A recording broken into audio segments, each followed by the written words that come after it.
Hola, ¿qué tal amigos? Feliz viernes. Ya estamos aquí nuevamente en su programa Los Libros de Lina. Y hoy estoy muy emocionada. Tenemos un gran programa y estoy emocionada porque tenemos un gran invitado. De hecho, hoy voy a romper un poco la estructura del programa, pero creo que la situación lo amerita. De hecho, hoy iba a hablarles un poquito de una escritora francesa, Keynis Murad, y su obra, pero yo creo que lo dejaremos para una mejor ocasión, porque hoy tenemos un súper invitado que, como les comento, me emociona, porque aparte de ser un gran lector, es un gran amigo al que quiero mucho, con el que hemos compartido grandes momentos, grandes cosas. Y tenemos aquí al licenciado Ricardo Navarro. Quiero platicarles, Ricardo, bienvenido a este programa. Gracias, Pili, me da mucho gusto. Déjenme contarles una infidencia. Ustedes la conocen como Lina, pero les voy a contar un secreto de ella. También se llama Pili, y yo la conozco más por Pili que por Lina. Pili para mis muy cercanos, mis grandes amigos y mi familia.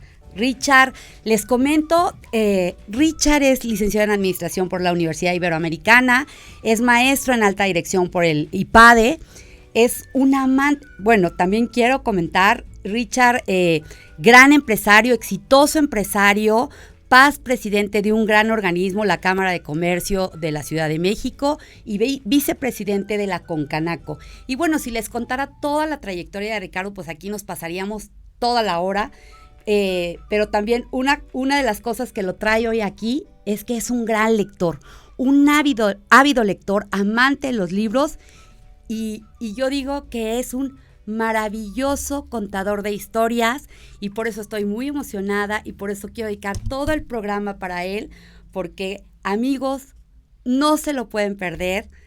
Van a ver lo bien que nos la vamos a pasar el día de hoy. Aquí síganos, recuerden seguirnos por todas las redes de Mood TV, por Facebook, Instagram, por YouTube, y ya saben que ahora también nos pueden escuchar a través de los podcasts por Spotify. Richard, pues el programa es tuyo, Richard. Platícanos. Yo les contaba que con Ricardo nos une una gran amistad, una amistad de años, y quiero contarles que siempre que había ocasión de vernos, o en muchos viajes que tuvimos oportunidad de compartir, la pregunta obligada después de saludarnos y decir cómo estás, hasta que emoción daba es: ¿qué estás leyendo, Pili? ¿O qué estás leyendo, Richard? Y bueno, de ahí miles de historias, ¿verdad, Ricardo? Sí, es correcto, son muchos años de conocernos, de gozar de tu gran inteligencia y de tu calidez como persona. Muchas gracias, Richard. Y platícanos, porque yo una de las cosas que más admiro de Ricardo, aparte pues de su claridad y de su pasión con la que hace todas las cosas, algo que siempre me ha encantado, Ricardo, es esa fascinación y esa pasión. Creo que por acá en cabina te dan una instrucción. Que nos acerquemos al micrófono. La pasión con la que haces las cosas, todo lo que has hecho desde tu gestión como presidente de la Cámara de Comercio, tu gestión como vicepresidente, tu trayectoria como empresario, siempre he visto en ti un hombre apasionado. Y por supuesto que en el tema de los libros, esa pasión florecía al 1000 cada vez que platicaba contigo. En efecto, soy un hombre apasionado. Fíjate que si me permites, te cuento una historia. Cuéntanos las historias. Fíjate que alguna vez me invitaron a una reunión de las muchas a las que asistí en el Club de Industriales, pero esta era especialmente atractiva para mí porque iban a hablar de la encuesta nacional de lectura. Empezaba el sexenio del presidente Peña Nieto y llegué a la comida, invitada ahí por el director de este lugar, del Club de Industriales, y me encontré con que estaba el rector de la UNAM ahí en el presidium, que estaba el director del Instituto Politécnico Nacional, el director del CIDE, del Centro de Investigación y Desarrollo Económico, estaba el director del Colmex, y dije, caray, esto es un asunto serio. Sí. Entonces, fueron hablando de los resultados de esta encuesta nacional de lectura. La Cámara Nacional de la Industria Editorial había pagado al CIDE una encuesta donde se encuestó a miles de hogares en México y les hicieron una pregunta sencilla. La pregunta era, ¿cuántos libros hay en su casa adicionales a los de texto? Ellos contestaron y de estas respuestas sacaron un promedio. Me fui de espaldas cuando nos dijeron que el 78% de los hogares de México tenían 8 libros o menos comprados por el dueño de ese hogar. Wow. Ya ustedes imaginarán el impacto de ver qué pocos libros tenemos en México, y lo primero que piensa es ¿qué vamos a hacer? ¿Cómo vamos a enfrentar esta realidad que tenemos como país? Estaba ahí en esta comida el presidente de la Concanaco, terminó la comida, me acerqué a él y le dije, Jorge, tú y yo somos consejeros del Infonavit.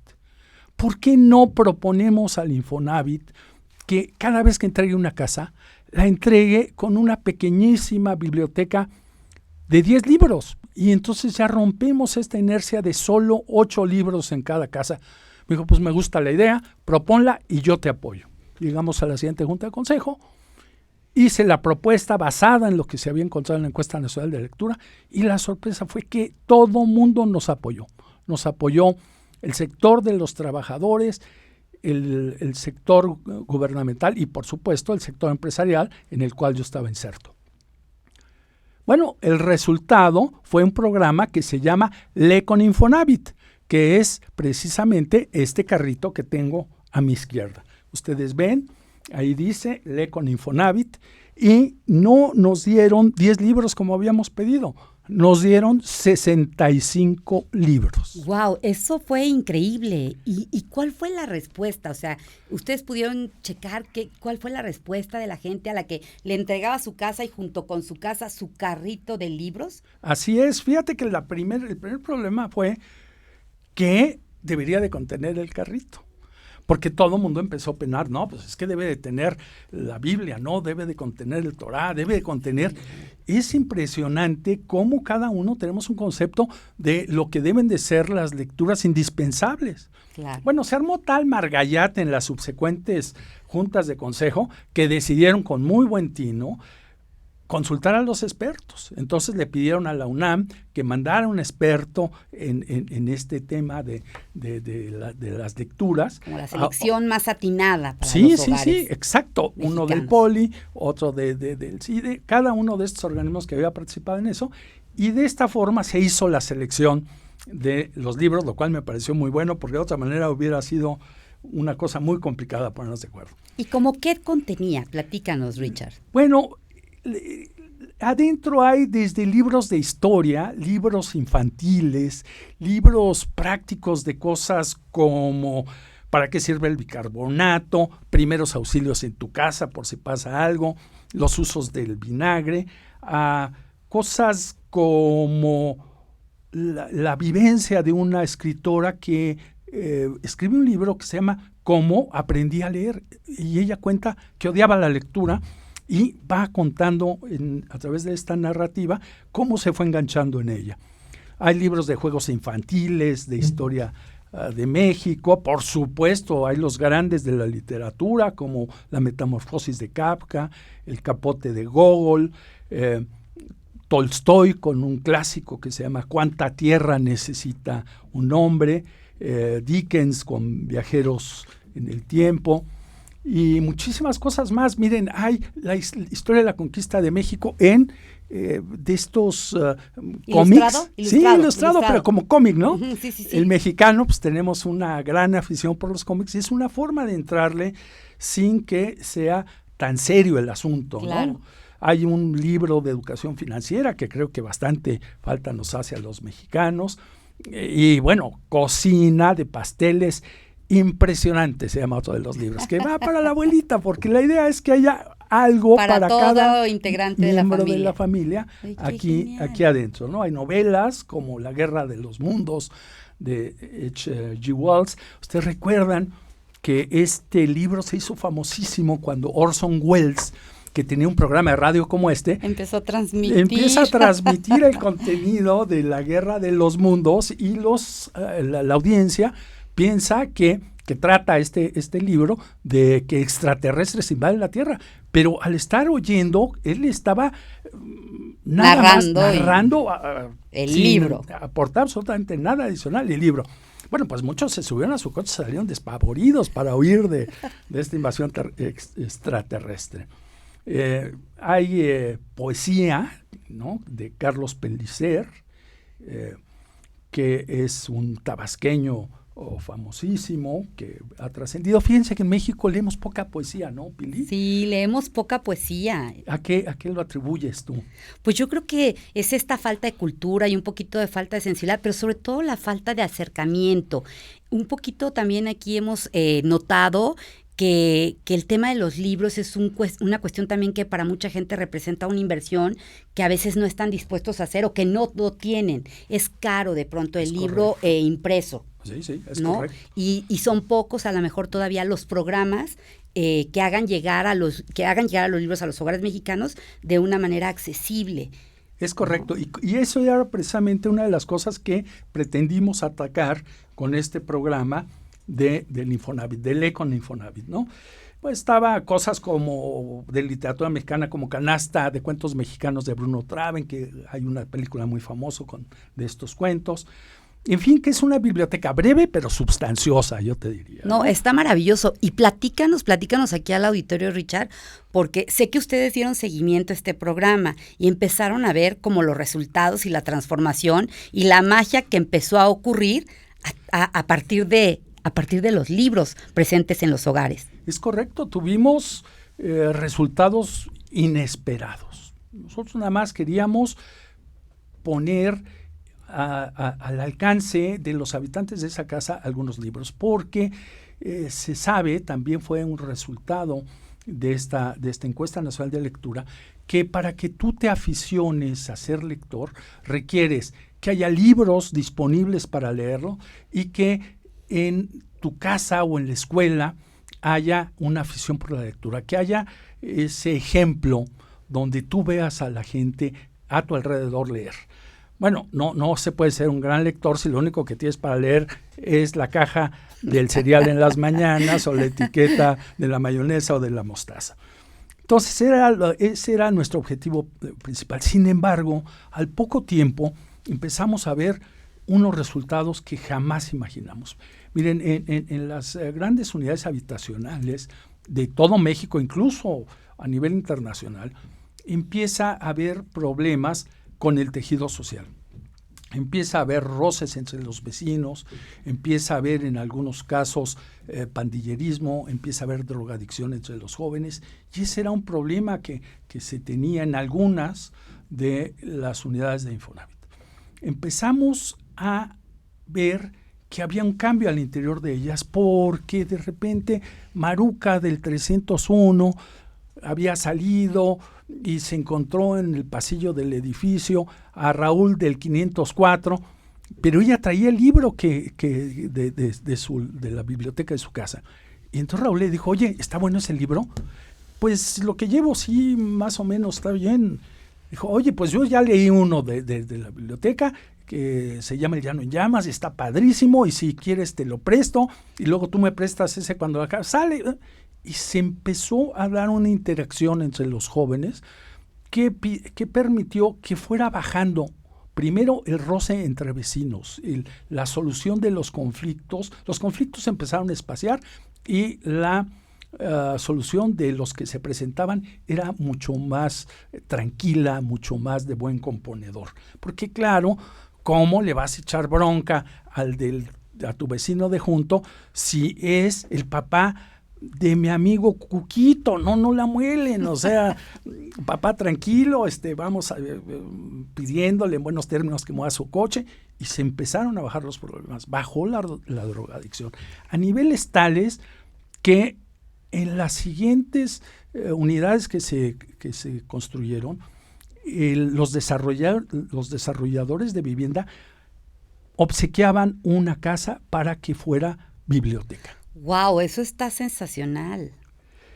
De tal manera de que esta biblioteca era administrada por los adultos mayores que estaban retirados, o la maestra de primaria que tenía clase por la mañana, pero la tarde la tenía libre, y entonces se convirtió en el centro social de la unidad habitacional, pero ya con un rescate muy importante del tejido social. Qué increíble, qué gran ejemplo de cómo los libros te pueden impactar a tal manera que pueden hacer como esta recomposición interior y que después se ve reflejada en tu entorno, ¿no? Con tus vecinos, con tus amigos, con tu propia familia, ¿no? Sí, cómo no.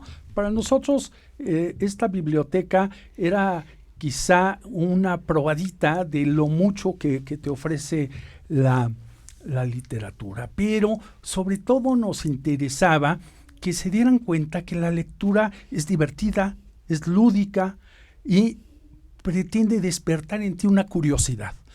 Por ejemplo, decíamos, hay gente que jamás ha leído. Desafortunadamente tenemos un alto índice de analfabetismo funcional, que es esta gente que aprendió a leer y escribir y se le olvidó porque no lo practicó.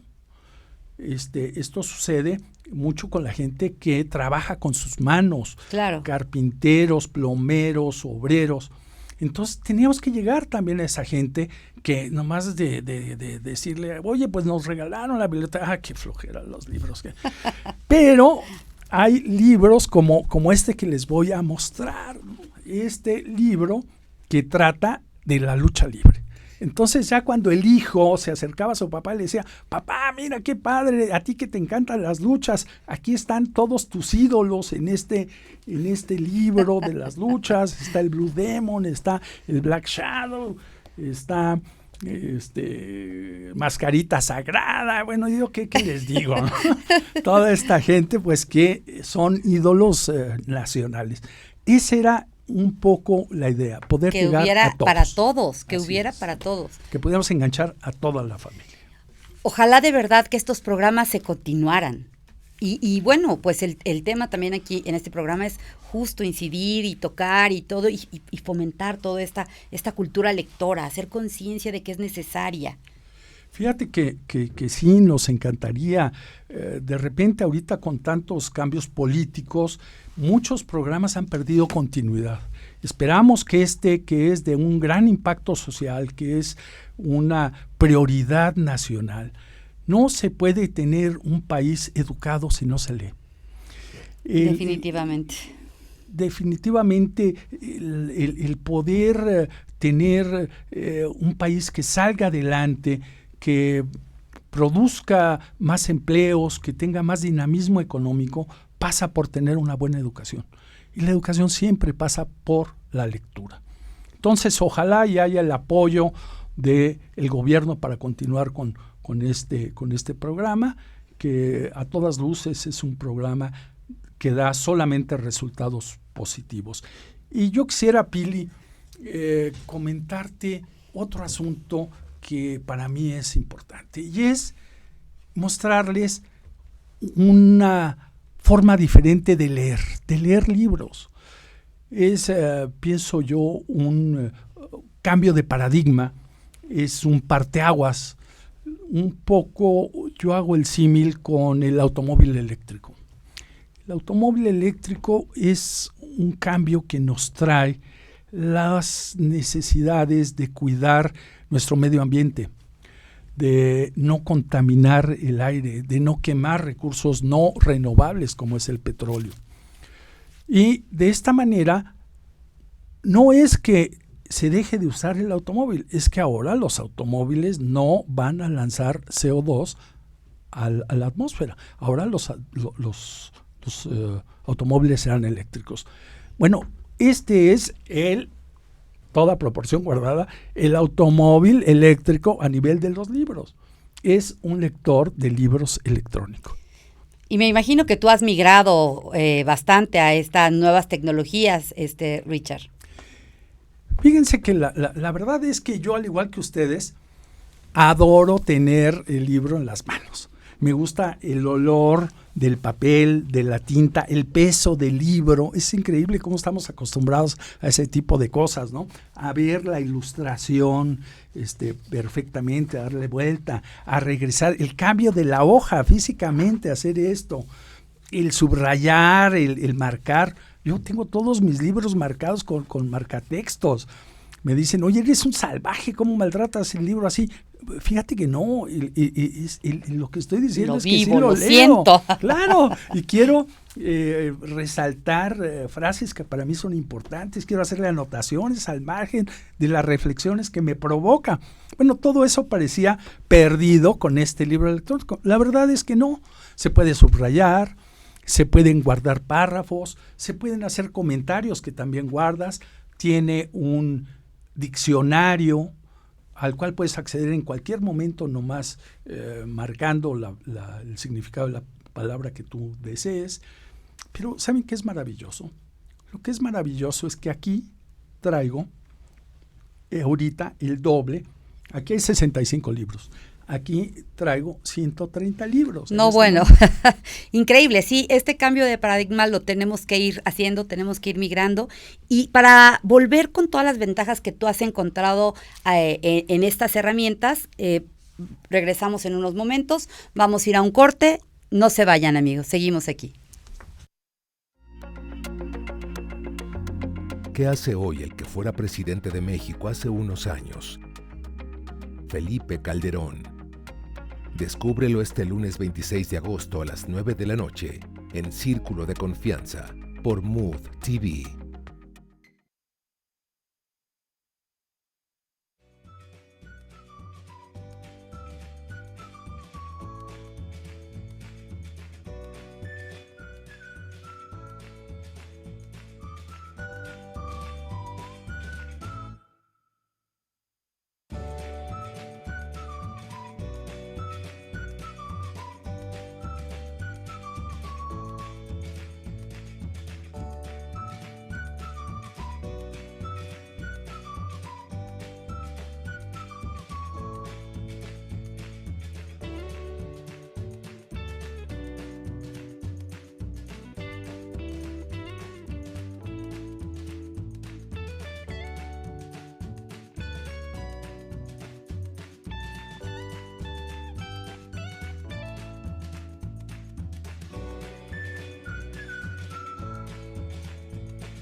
Amigos viajeros en las letras, estamos aquí nuevamente de regreso en este gran programa con un gran lector, con un magnífico contador de historias, Ricardo Navarro.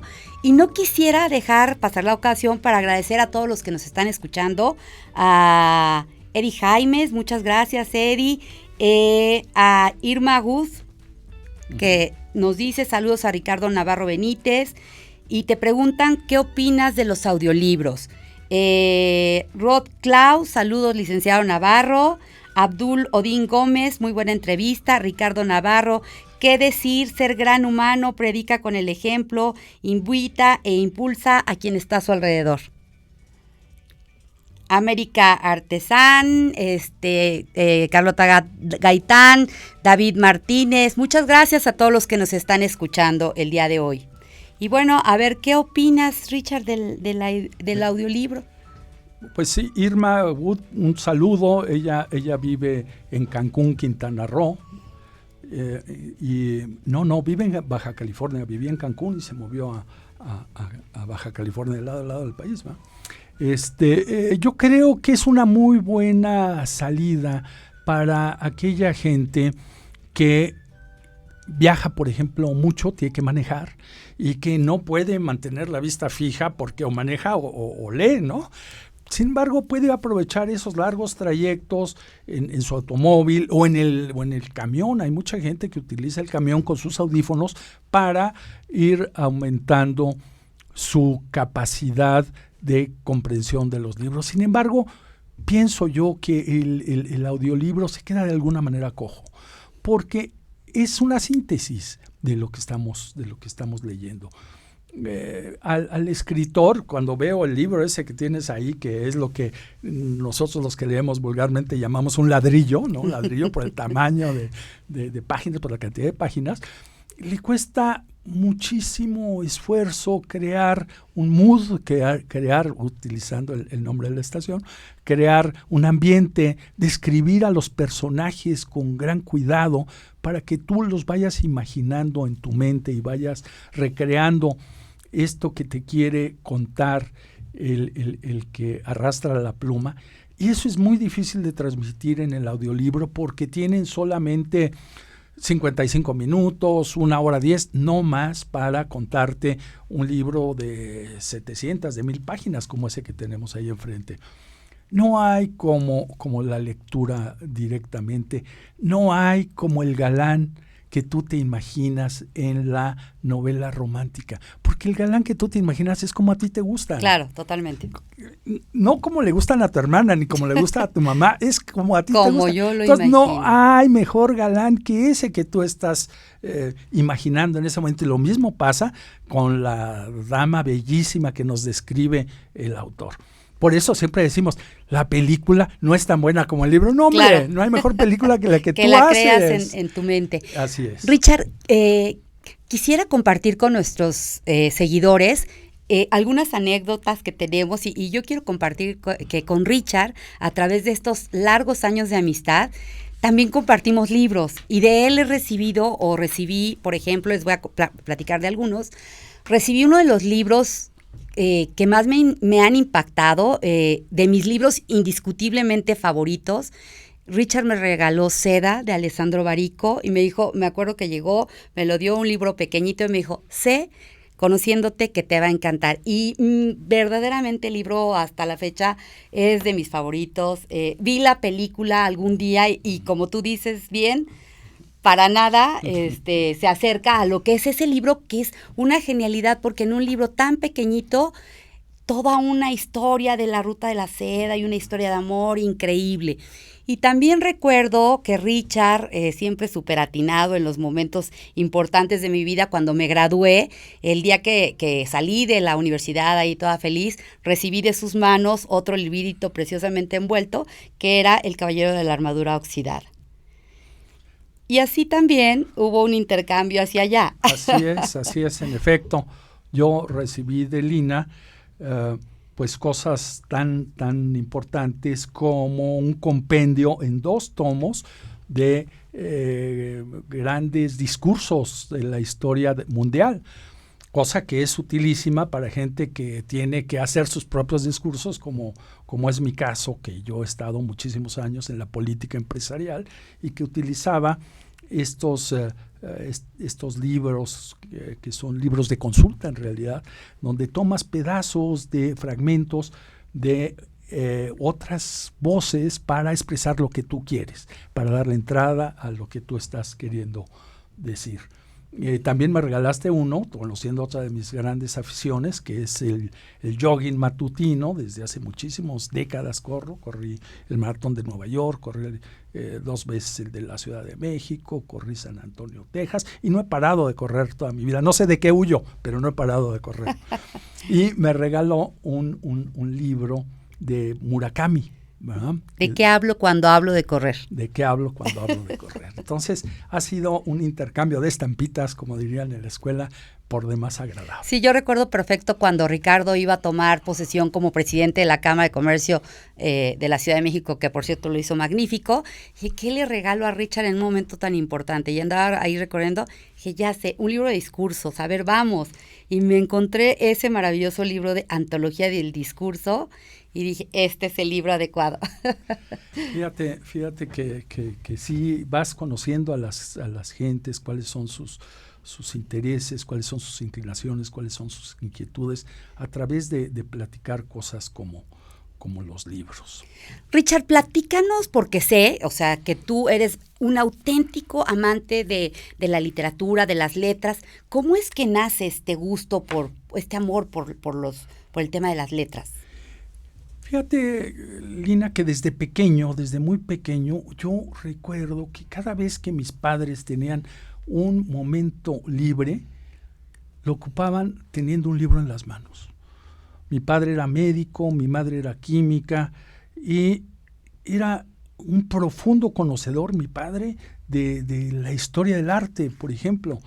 Mi madre, que además de ser química, tuvo 13 hijos. Imagínense el tiempo libre que tiene una gente que tiene 13 hijos. Pues es mínimo.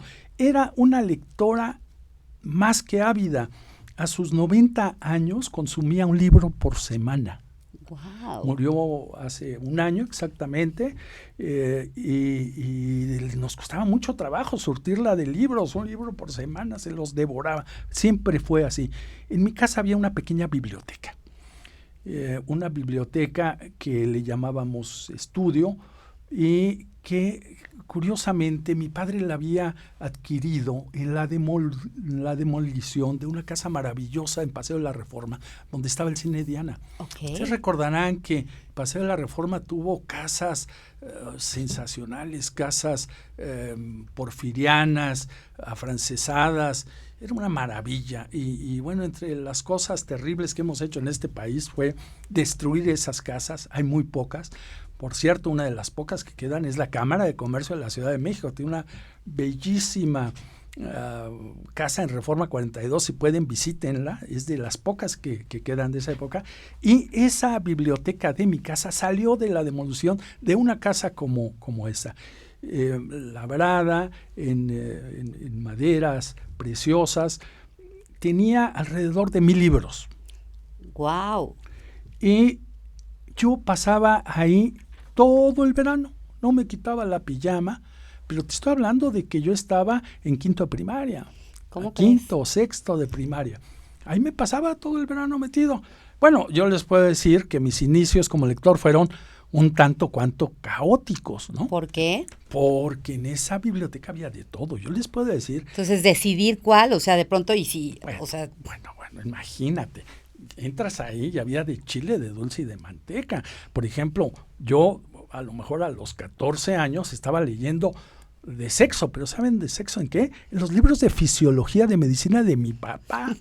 No hay nada más antierótico, nada más matapasiones que leer un libro de fisiología del sexo en un libro médico. Pues pero eso, tuviste el título ahí de sexo y dijiste, sí, yo dije, de aquí soy. Aquí ¿no? algo ha de ver que me sirva. Bueno, pues me lo chuté completito y no encontré nada que me echara a volar la imaginación. Pero como eso todo, yo podía agarrar lo que fuera ahí. Había cosas sensacionales para niños. Estaba todos los libros de Sandokan, todos los libros de Salgari. Salgari era un clásico de los niños de mi edad, de los niños y de los jóvenes de mi edad. Estaban las aventuras de Huckleberry Finn, estaba Tom Sawyer de Mark Twain, había Colmillo Blanco de este muchacho, Jack London se llama, sí, Jack London. Y más tarde, a los 14 años, Hermann Hesse con El lobo estepario, quizá ustedes leyeron esa etapa de la adolescencia, El lobo estepario, que te pega muy fuertemente porque está hablándole a una gente que está teniendo cambios corporales y no solo fisiológicos, sino también mentales importantes. El Damián, Siddhartha, ¿no? de Gibran, el profeta. Esos libros te mueven el tapete. Pero me marcó sumamente fuerte, dejó en mí una honda huella, Tolstoy con un libro que se llamaba Resurrección. Fíjense la historia, fíjense eso. Yo tenía 14 años. ¿Qué fue lo que te impactó? Bueno, pues te va la historia. Es un príncipe que es noble, acaba de terminar un periodo en el ejército, se reincorpora a la vida civil, tiene una prometida que es noble también, todo pinta color de rosa en su vida, hasta que lo mandan llamar para ser juez, para ser jurado en un juicio de una mujer que envenenó a su pareja. Cuando llega a la sala donde se desarrolla el juicio, encuentra que la que está siendo juzgada era su primer amor. Wow. Una mujer que él había seducido y había abandonado. Y entonces la condenan a cárcel en Siberia, y a él entra un remordimiento terrible porque atribuye el comportamiento de esta mujer a esta seducción y a este abandono que tuvo hacia esta mujer, y decide salvarla y salvarse. De tal manera de que va tras ella por las estepas rusas hasta los hielos de Siberia, y bueno, imaginen la cantidad de cosas que pasa después de tener un futuro asegurado. Por supuesto lo desheredan, por supuesto es la vergüenza de la realeza, etcétera, etcétera. Imagínense a mí a los 14 años leyendo cosas como esas, ¿no? El realismo ruso, que es golpeador a cualquier edad, pero a los 14 años es demoledor, ¿no? Otra cosa que a esa edad también me pegó muy fuerte, un poquito más grande, quizá a los 15, 16, fue una novela de Vargas Llosa, La ciudad y los perros. La ciudad de los perros. ¿Por qué me pegó tanto?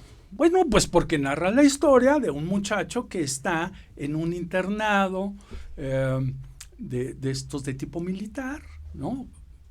Curiosamente el muchacho tenía mi edad, ¿no? Estaba en secundaria como yo, ¿no? Quizá en segundo de secundaria, y tenía un comportamiento. Hay un incidente en la escuela que no se sabe bien qué es, porque las autoridades de la escuela lo tapan, lo cubren, y el joven empieza a tener comportamientos erráticos, digamos, ¿no? Creo que en algún momento intenta suicidarse, ya no me acuerdo bien porque hace 1000 años que lo leí, pero casi al final del libro descubrimos que él, ¿no? Lo buleaban, el tipo, como dicen los jóvenes, no se hallaba en la vida, no se hallaba verdaderamente. Y descubres que lo que pasó es que había un perro, un mastín, en esa escuela que cuidaba la escuela por la noche. Él se levanta en la madrugada al baño y el perro lo ataca y lo emascula. Wow. ¿Verdad? Imagínense para un joven de 14 años, que era yo, y para el personaje de la novela, que seguramente Vargas Llosa lo tomó de algún lado de la vida real, lo que es perder la hombría a los 14 años, o a los 16. Sí, qué fuerte. ¿No? ¡Qué fuerte! Bueno, yo digo que si hubiera habido alguien interesado en mis lecturas, no me hubiera dejado leer la mitad de todo lo que leí, ¿no? Porque leí cosas que eran, sin lugar a dudas, no propias para mi edad. Oye, no, bueno, vamos a ir a un corte y continuamos con todas esas historias, Richard, que tienes que contarnos. Amigos, regresamos en un momento.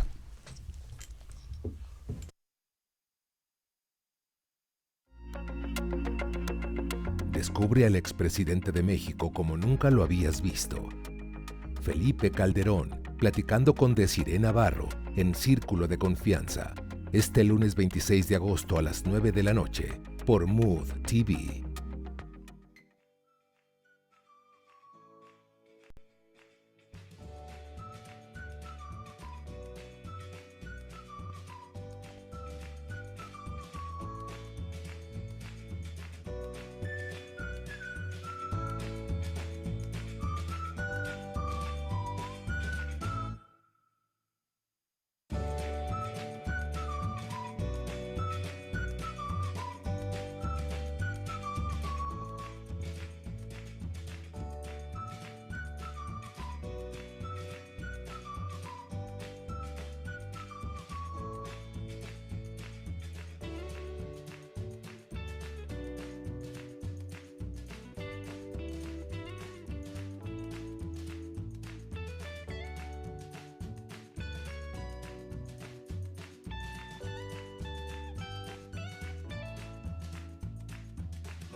Hola, ¿qué tal? Estamos ya de regreso aquí con Ricardo Navarro, quien nos está contando de toda su interacción y su vivencia y su experiencia con los libros. Y recuerdo, como les comentaba en un inicio, él es un gran contador de historias. Y recuerdo cuando nos reuníamos y me platicaba de los libros que estaba leyendo. Recuerdo cuando estaba leyendo La Catedral del Mar, que había viajado meses después a Barcelona y emprendiste un viaje ahí para buscar dónde estaba la Catedral del Mar, Santa María del Mar, hasta que diste con ella. Sí, que no es nada fácil, ¿eh? No es nada fácil porque para los de ustedes que leyeron este libro, que seguramente son muchos de ustedes porque es un libro bien escrito, es un libro que tiene mucho punch y que nos dice muchas cosas, recordarán que esa catedral la costea con su dinero el pueblo. Entonces estamos acostumbrados a que delante de las catedrales haya grandes esplanadas, atrios enormes que permiten la observación de la misma con mucha claridad desde una distancia más o menos larga. En España, igual que en México, nos lo heredaron ellos, pues hay casi siempre una plaza al frente de las iglesias y las catedrales. Bueno, aquí no, ¿eh? Aquí la Catedral del Mar está metida en medio del barrio.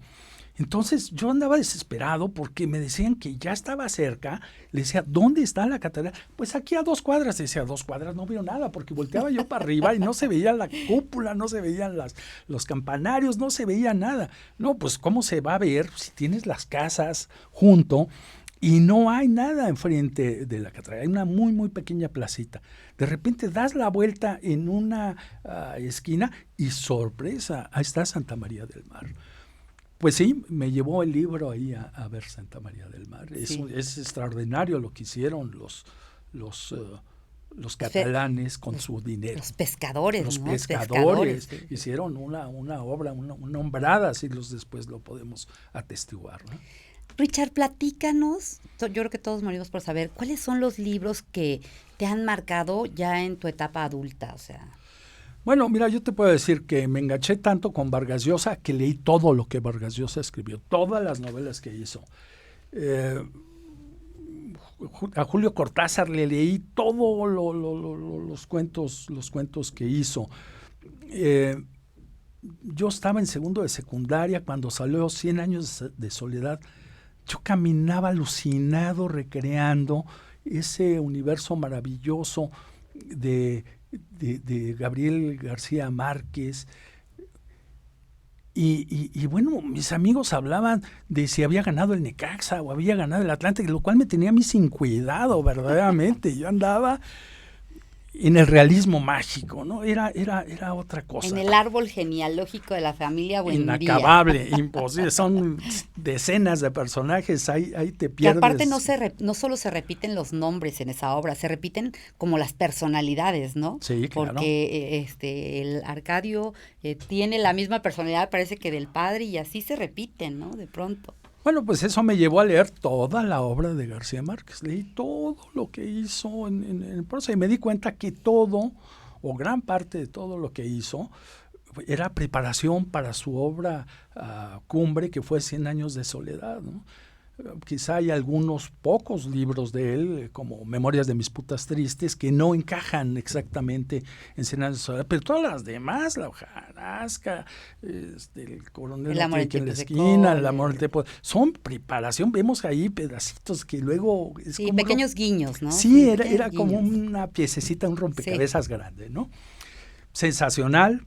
Y bueno, cosas como Pablo Neruda, volviendo a la poesía, yo creo que todos nos hemos topado por ahí con 100 sonetos de amor y una canción desesperada, ¿no? Magnífico. Y cuando tienes oportunidad de estar en donde él vive, que fue tu caso, y que te acuerdas que platicábamos, ¿no? Que tú habías estado en su casa de Santiago de Chile, ¿no? De Santiago de Chile, y tú, la Selva Negra, Y ¿no? yo tuve oportunidad de estar en su casa frente al mar en Selva Negra, y que te das cuenta cómo está ahí la esencia plasmada del escritor, del poeta, ¿no? Te platicaba la anécdota que le encantaba el mar, pero le encantaba verlo, le daba miedo estar dentro de él. Entonces, para no perderse de eso, tenía su barco de madera en el jardín de su casa con vista al mar, y ahí se subía con sus cuates a echarse sus copitas, sintiéndose marinero, pero en zona segura. Sensacional. Fíjense que la casa que yo conocí es la que está en Santiago de Chile, y me impactó una cosa. Es como casa de muñecas, chiquito, chiquito, chiquito, chiquito. Y él era un hombre corpulento, ¿no?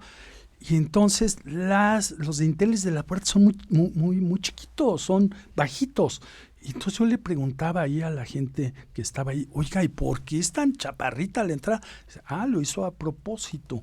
Él estaba emulando a los conventos. Él quería recordar, en muchos conventos los dinteles de las puertas son muy bajitos y obligan A que te agaches. a que te agaches, y es en señal de humildad.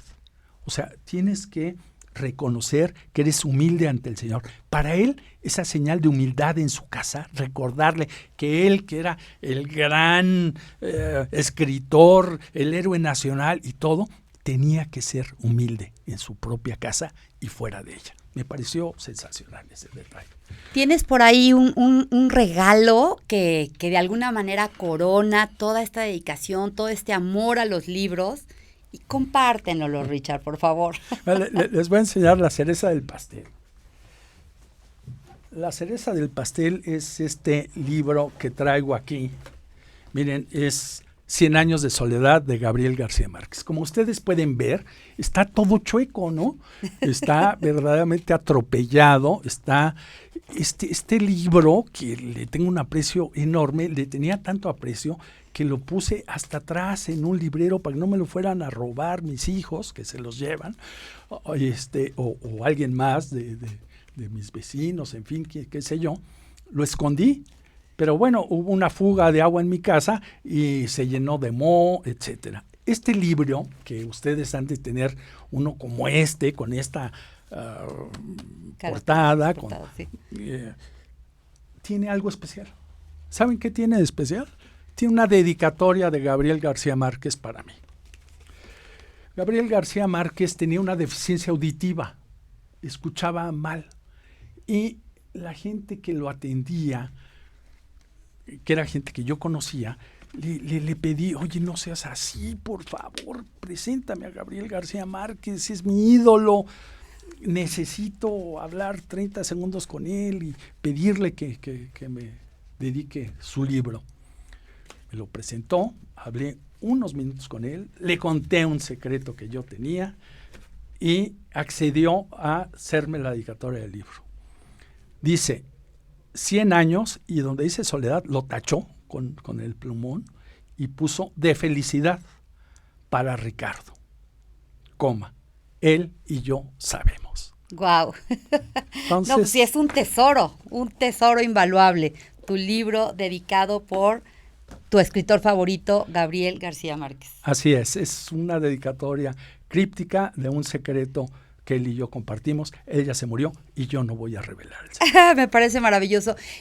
El tiempo se nos ha ido volando, estás cordialmente invitado a regresar, pero no quisiera que te fueras sin antes darnos 1 o 2 consejos. ¿Qué le dirías a la gente que todavía no ha hecho del hábito de la lectura algo integrado a su vida? Miren, yo les voy a recomendar un libro antes de irme. No es una novela,